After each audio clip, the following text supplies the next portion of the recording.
Bonjour, je m'appelle Morgane Ducastel, je suis interne dans le service de biochimie de l'hôpital Cochin et je vous présente notre étude sur les hypercalcémies hypocalciuriques familiales. Cette maladie qui est rare et qui est d'origine génétique est causée par des mutations inactivatrices du récepteur sensible au calcium. C'est une maladie qui est généralement asymptomatique et qui doit être en fait différenciée de l'hyperparathyroïdie primitive qui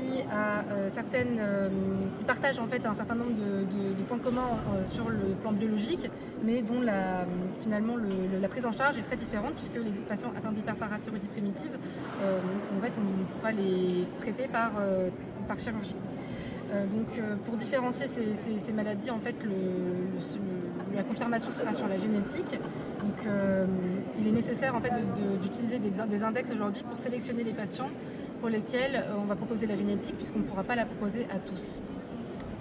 Notre étude rétrospective monocentrique inclut 39 patients atteints d'hypercalcémie hypocalciurique familiale et 125 patients atteints d'hyperparathyroïdie primitive, entre les années 1993 et 2024 à l'hôpital Cochin. Nous avons inclus un certain nombre d'index, les index plus classiques faits sur les urines de 24 heures ou sur des urines de jeunes, et des index un peu moins classiques comme l'index Z et le ProFHH. Ces deux paramètres incluent la PTH et le ProFHH inclut également l'ostéocalcine qui est un marqueur de remodelage osseux, la calcémie, l'expression fractionnelle du calcium sur les urines de 24 heures.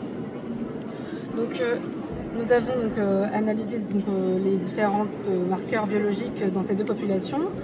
Ce qu'on note, c'est des différences significatives, en particulier sur la calcémie ionisée, elle est élevée dans les deux groupes, mais elle est plus élevée dans le groupe des hypercalcémies hypocalciuriques familiales.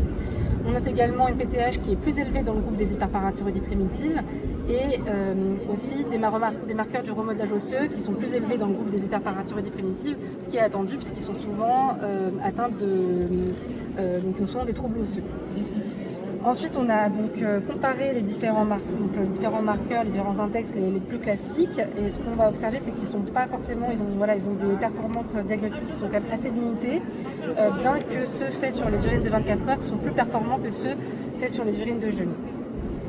Ensuite, on a comparé l'index Z et le ProFHH. Et c'est les deux marqueurs, c'est les deux index les plus performants pour distinguer les patients, avec le ProFHH qui est le plus performant. Pour unir sous la courbe de 0,929 à un seuil de 0,882, la sensibilité est de 87%, la spécificité de 90%, la valeur prédictive positive de 73% et la valeur prédictive négative de 95%. Le ProFHH, c'est le marqueur le plus performant de ceux qu'on a comparés. Il permet en fait de sélectionner les patients qui vont bénéficier de la génétique et permettra également d'éviter des chirurgies inutiles chez les patients.